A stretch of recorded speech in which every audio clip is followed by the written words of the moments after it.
Brought to you by TechnoSpark 20 series smartphones. आगामी लोकसभाची निवडणुकांची रणधुमाळी चालू आहे। आपण बघू शकतो एकंदरीत जी आहे ती यादी जी आहेत जाहीर होत आहेत। भाजपाची असेल किंवा मग महाविकास आघाडीची। बीडमध्ये भाजपाकडून पंकजा मुंडे यांची जी आहे ती उमेदवारी जाहीर होऊन जवळपास 15 दिवस झाले। मात्र बीड जिल्ह्याचं राजकारण बघितलं तर आपण वंजारी विरुद्ध मराठा समाज असं राजकारण एकंदरीत आजपर्यंत झालेलं आहे। रमेशराव आडसकर असतील, सुरेश अण्णा धस असतील आणि दिवंगत नेते गोपीनाथ मुंडे अशी यांची एकंदरीत लढत झालेली आजपर्यंत। एकंदरीत आपण बघू शकतो सध्याला बीड जिल्ह्यामध्ये जे आहे ते मराठा आरक्षणाचा प्रश्न अद्यापपर्यंत अनउत्तरित आहे।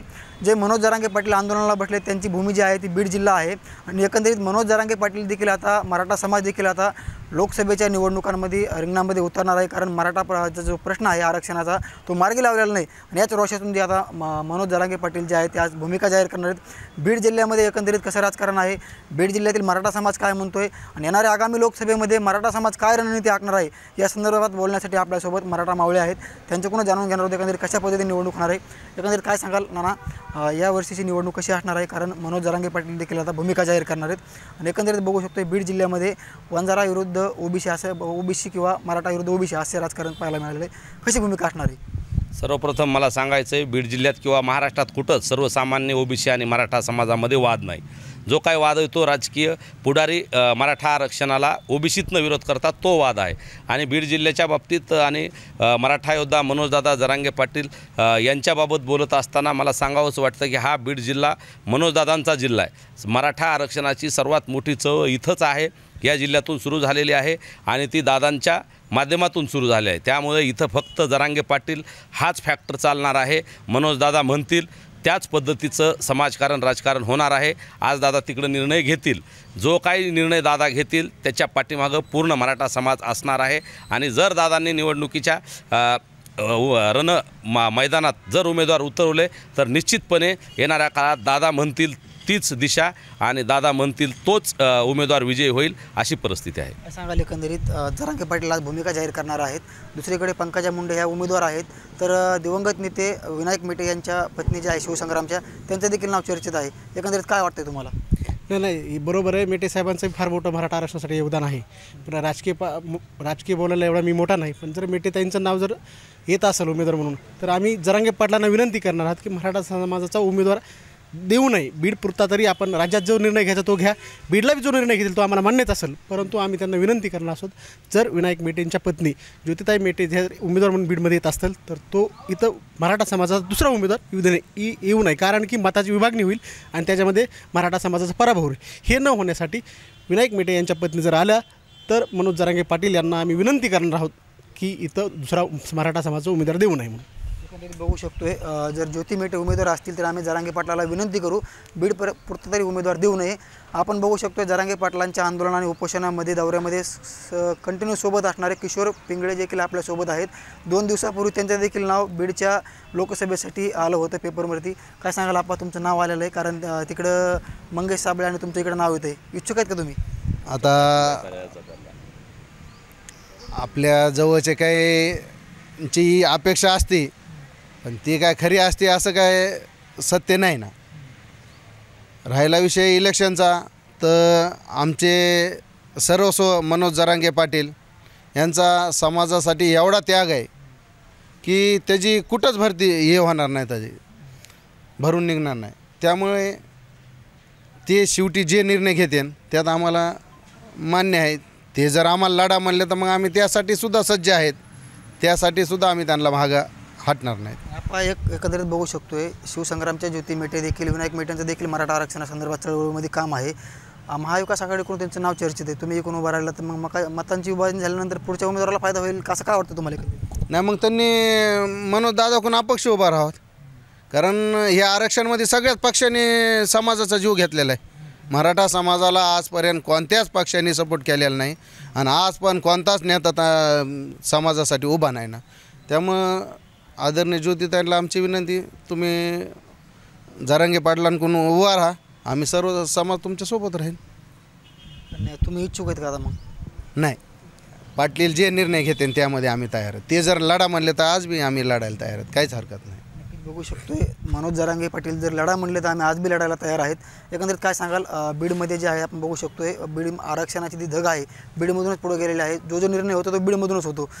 काय सांगाल एकंदरीत कसं असणार यावेळेची निवडणूक आणि तुमची भूमिका काय असणार आहे मराठा समाज म्हणून?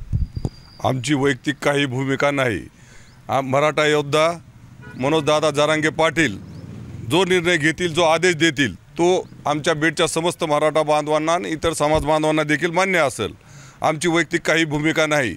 आम्ही बीडच्या सर्वच मराठा समन्वयक हो, मावळे हो, आम्ही बीडच्या बाबतीत बी सर्व अंतिम निर्णय घेण्याचा सर्वाधिकार मनोजदादा जरांगे पाटलांना दिलेला आहे आणि तोच बीडचा अंतिम उमेदवार ठरवतील. आणि समोरच्या पक्षाकडून बी उमेदवार आला तरी किती एक उमेदवार ठेवायचा का 2 उमेदवार ठेवायचा आणि कोणत्या पक्षाला आणि कोणी कोणतं कसं अपक्ष उभा राहायचं ह्याचा देखील अंतिम निर्णय मनोजदादा जरांगे पाटीलच घेणार आहेत. एकंदरीत बीडमध्ये जे आहे ते मराठा कॅन्डिडेट ज्योती मेटेंचं नाव चर्चेत आहे, कारण ते महाविकास आघाडीकडून लढणार आहेत. मग कसं बघता याकडे? जरी त्या महाविकास आघाडीकडून आल्या तरी येथे कोणत्याही परिस्थितीत समोरच्या विरोधी उमेदवाराच्या विरोधात मराठा समाजाचा एकच उमेदवार असणे आवश्यक आहे.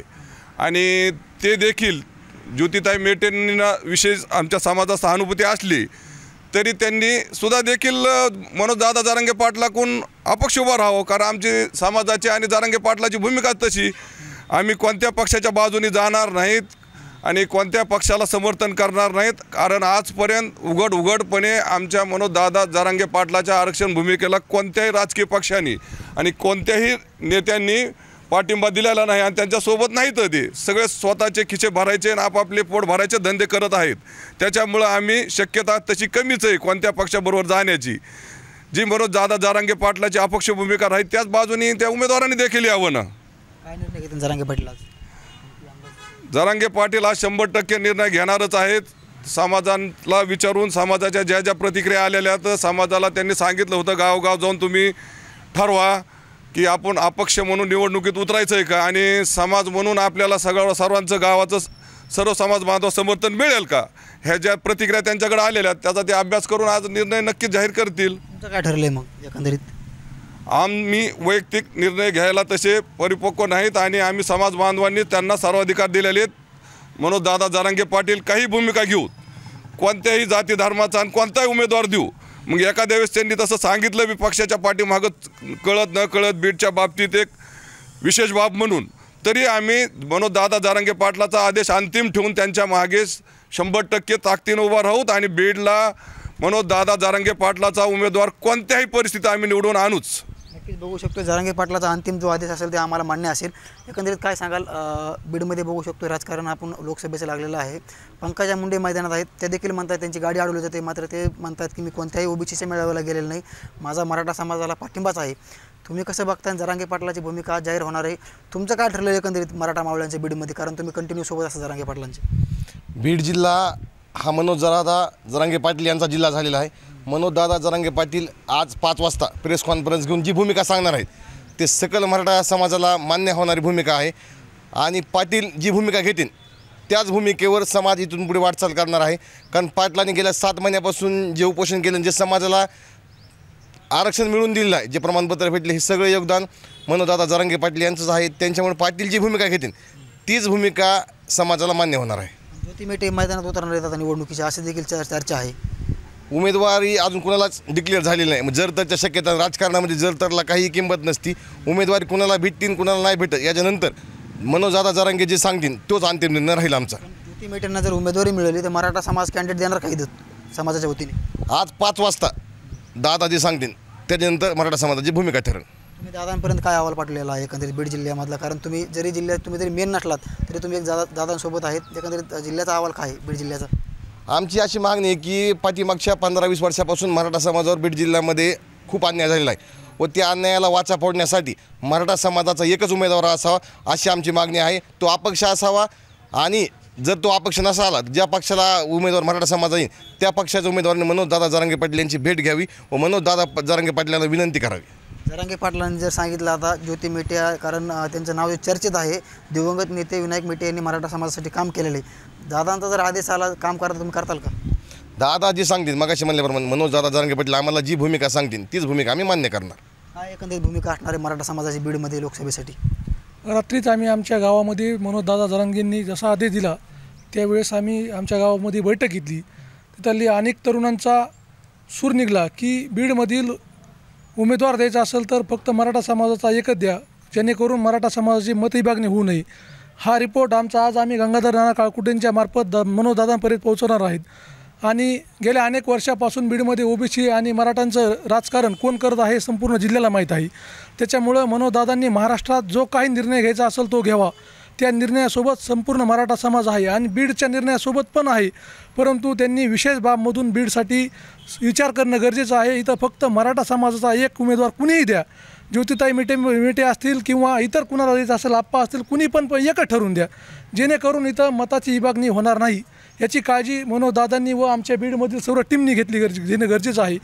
आमच्यात मतविभागणी होऊन इतरांना फायदा होण्यापेक्षा एकच आमच्यातला उमेदवार, मग ज्योतिताई मेटे असतील किंवा आमच्यातील कुणी असेल, हा विचार करून सर्वांनी मनोजदादापर्यंत हे घरानं मांडणं गरजेचं आहे. आणि जो कोणी उमेदवार असेल त्यांचं काम आम्ही मन आणि तन आणि धनाने करू. बघू शकतो येणाऱ्या आगामी लोकसभेसाठी भाजपाकडून पंकजा मुंडे यांचं नाव जे आहे ते जाहीर झालेलं आहे. मात्र अद्यापपर्यंत तरी महाविकास आघाडीकडून जे आहे नाव जाहीर झालेलं नाही. मात्र शिवसंग्रामचे जे दिवंगत नेते आहेत विनायक मेटे यांच्या पत्नी ज्योती मेटे यांचं नाव जे आहे ते अग्रस्थानी आहे. तर दुसरीकडे मनोज जरांगे पाटील आज काय भूमिका घेतात, उमेदवारच जाहीर करतात, हे देखील पाहणं महत्त्वाचं असणार आहे. बीड जिल्ह्यामधून मराठा समाजाची एकच मागणी आहे, बीड लोकसभेसाठी जर उमेदवार द्यायचा असेल तो कोणताही एकच द्यावा, एक तर पक्षाचा असावा किंवा अपक्ष असावा, जेणेकरून मताची उभारणी होणार नाही आणि पुढच्या उमेदवाराला फायदा होणार नाही, असं एकंदरीत त्यांची भूमिका आहे. आपण बघू शकतो आगामी लोकसभेसाठी जरांगे पाटील काय निर्णय घेतात आणि बीडचं राजकारण कसं आहे हेच बघणं महत्त्वाचं असणार आहे. कॅमेरामन प्रदीप काशीसोबत मी योगेश काशीत, मुंबई तक, बीड.